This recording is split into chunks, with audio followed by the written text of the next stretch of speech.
स्वागत है आप सभी का DIPS द्वारा संचालित ऑनलाइन क्लासेज में। जैसे कि आप सभी जानते हो कि कोविड-19 के कारण कॉलेज स्कूल्स नहीं खुले हुए हैं, तो इन्हीं को ध्यान में रखते हुए सभी शिक्षण संस्थाएं ऑनलाइन सुविधाएं दे रही है।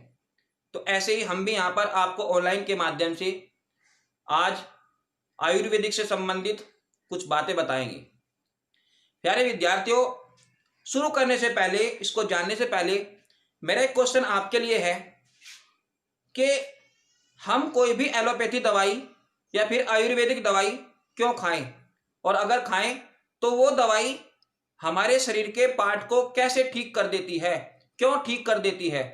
इसके बारे में आप मुझे कमेंट करके बता सकते हो कि कोई दवाई हमारे शरीर में सबसे पहले क्या करती है, ऐसा इसके अंदर क्या होता है जो उसको खाने के बाद रोग ठीक हो जाते हैं। बताइए जरा। ठीक है, चलिए मैं क्लियर करता हूं। दरअसल होता क्या है, हमारी बॉडी के अंदर शरीर के विभिन्न पार्ट्स को चलाने के लिए कुछ एंजाइम जो प्राकृतिक रूप से, जो प्योर नेचुरल तरीके से शरीर के अंदर बनते रहते हैं, ऐसे ही हार्मोन्स भी होते हैं। तो कभी कभी अपना कार्य करना बंद कर देते हैं, और जब ये अपना कार्य करना बंद कर देते हैं तो संबंधित अंग बीमार पड़ जाता है, जिसको हम रोग कहते हैं। इसको चलाने के लिए हमें एक बाहर से पदार्थ की जरूरत पड़ती है। वो पदार्थ क्या काम करता है, वो जो मैटर, जो सब्सटेंस हम बाहर से खाते हैं, वो क्या काम करता है, उसको फिर से कार्य करने के लिए प्रेरित करता है। ये काम होता है सिर्फ मेडिसिन का, इसके अलावा और भी कोई काम नहीं है। अब ये काम आप किस तरीके से करवा रहे हो, मतलब आप जो मेडिसिन है वो आयुर्वेदिक में ले रहे हो या फिर आप एलोपैथिक में ले रहे हो, ये डिपेंड करता है हमारी बॉडी पर कि किसका साइड इफेक्ट हमारी बॉडी पर ज्यादा होगा और इसका किसका कम होगा या ना भी होगा। क्योंकि आप सभी जानते हो जो एंजाइम है एंड हमारी जो बॉडी है वो पूरी तरह से नेचुरल होती है। तो आप समझ सकते हो कि अगर हमें इस नेचुरल सिस्टम को बनाए रखना है तो नेचुरल पदार्थ ही खाने होंगे। समझ रहे हो आप मेरी बात? मतलब अगर हमें इस नेचुरल बॉडी को बनाए रखना है तो भैया नेचुरल पदार्थ ही हमें खाने होंगे। मतलब आप समझ सकते हो कि हमें आयुर्वेदिक दवाई ही खानी होगी, और इसी में ही क्या है, इसी में ही इसका ट्रीटमेंट होता है। मतलब आयुर्वेदिक दवाई जो होती है उसी में ही किसी रोग को पूरी तरह से ठीक करने की पावर होती है। ठीक है, अब इतना आपने जान ही लिया। अब आते हैं अब अपने पाठ्यक्रम पर। तो देखिए जरा, हम यहां आज औषध द्रव्य परिचय के बारे में पढ़ेंगे। आज का जो हमारा वीडियो होगा इसका फर्स्ट अध्याय होगा, और हम यहां पर आयुर्वेदिक के जो मुख्य बिंदु हैं उन पर चर्चा करेंगे। ठीक है, सबसे पहले विद्यार्थियों, जो आयुर्वेदिक का अध्ययन होता है, आयुर्वेद का जो अध्ययन होता है वो क्या कहलाता है? आयुर्वेदिज्म। ठीक है, क्योंकि जिस चीज को हम पढ़ते हैं ना उसके साइंस को क्या कहते हैं ये पता होना जरूरी है।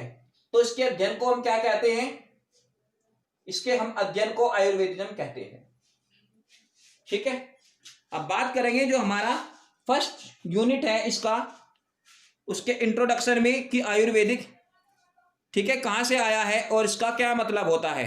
देखिए जरा, तो आयुर्वेद का मीन्स होता है आयु का विज्ञान। मतलब आयु मीन्स एज, यानी कि लाइफ, सही है। और वेद का मतलब होता है विज्ञान से, मतलब ऐसा विज्ञान जो हमारे जीवन से जुड़ा हुआ हो। इसको आप कह सकते हो, इसको आप लाइफ साइंस भी कह सकते हो। ठीक है ना, इसको हम लाइफ साइंस भी कह सकते हैं। यानी कि हमारे जीवन से जुड़े हुए विज्ञान को क्या कहते हैं? आयुर्वेदिक कहते हैं, यानी कि आयुर्वेद कहते हैं। दोस्तों, ये कहां से आया, इसकी जो डेफिनेशन दी है वो आचार्य चरक द्वारा इस श्लोक द्वारा दी है। जरा देखिए, तो ये किसने दिया था? ये दिया था आचार्य चरक ने। आचार्य चरक द्वारा ये आयुर्वेदिक की डेफिनेशन हमें यहां पर दी गई है। हालांकि अपने आप में सबसे प्राचीन जो चिकित्सा क्षेत्र है वो क्या है? आयुर्वेद है। इसका मतलब समझिए जरा। हिताहित सुखम दुखम आयुष्यतस्य हिताहितम मान चैतच यत्रोक्तम आयुर्वेदी से उष्टे। विद्यार्थियों, इसका मतलब है कि जिस विज्ञान में क्या हो? हितायु हो और अहितायु हो। ठीक है, हितायु और अहितायु। देखिए जो पहला आप देख रहे हो, हितायु और अहितायु दोनों। ठीक है, और सुखम मतलब सुखायु हो, दुखम मतलब दुखायु हो, और इनका वर्णन किया गया हो। ठीक है, इनका वर्णन किया गया हो किसके रूप में? एक दवाई के रूप में इनका वर्णन किया गया हो, मतलब हितकारी भाव से और अहितकारी भाव से। ठीक है, यानी कि विज्ञान, जिस विज्ञान के अंदर सुख की, हित की, अहित की, दुख की, ठीक है, चर्चा हो और इनका समाधान हो। ठीक है, यानी कि एक लंबी आयु हो।